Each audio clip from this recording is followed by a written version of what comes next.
Transport policy, the diesel scandal and the interests of the German automotive industry is a hot topic of debate that dominates the German election campaign. We're in Stuttgart meeting Manfred Niess, protesting together with neighbours about air pollution.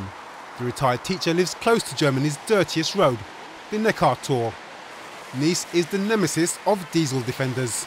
In 2005, he filed a lawsuit over the levels of particulates in the air, and followed this with another in 2010 on exceptional nitrogen oxide levels generated by cars.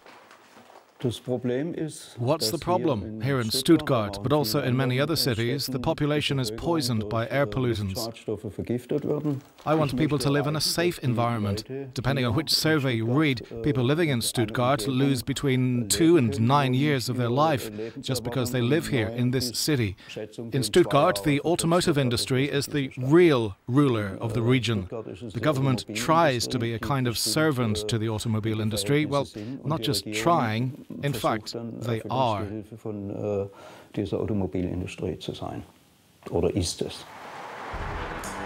European Environment Agency estimates that each year 10,000 people die prematurely in Germany due to diesel-generated nitrogen oxides.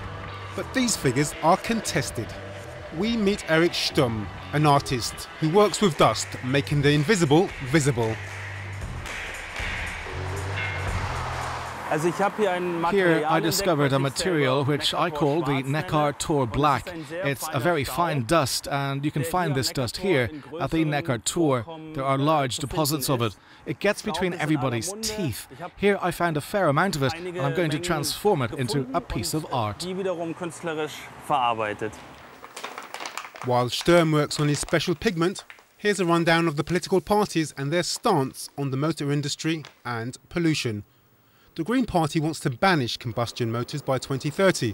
Martin Schulz, SPD, favours an EU quota for battery-driven cars, while Angela Merkel from the CDU was heard saying that combustion motors will keep on running for some decades.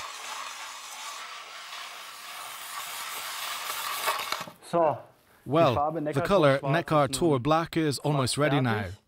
Here it is, a piece of Stuttgart, a part of the city. It's a renewable raw material. You could produce this special colour without end because this material will still be there for quite some time.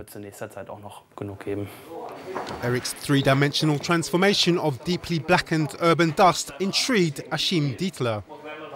The professor worked for years for a leading German car maker developing exhaust gas treatment systems. Today he teaches. In his opinion, diesel technology is demonized by the media and politicians, while electromobility is overestimated. Combustion engine technologies will survive thanks to synthetic fuels. Dietler says diesel still has a future. We have no lead and no sulfur dioxide in the air anymore.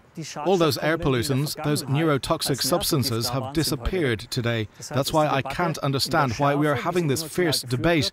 When you look at the full picture, we see very clear improvements. And even if you were to shift towards battery-driven cars, you would still have tyre and brake particles set free through abrasion. Electric cars and clean diesel cars both give off fine abrasive dust. It's just the same. Social entrepreneur Jan Lutz believes in open data. How much particulate matter is there in the air? Lutz and his son needed 12 minutes to assemble their air pollution analyzer. The do-it-yourself manual is on the internet. Thanks to him, Stuttgart will be covered by a network of shared data analyzers soon. Lutz's message? Don't be afraid. Do what needs to be done to save the world's climate. Just do it, and do it now. The window of opportunity to implement an ordinary standard solution has almost closed already. Now we are in need of a quantum leap, for a great leap forward. We need a city without cars. Real changes are possible about short-change mobility.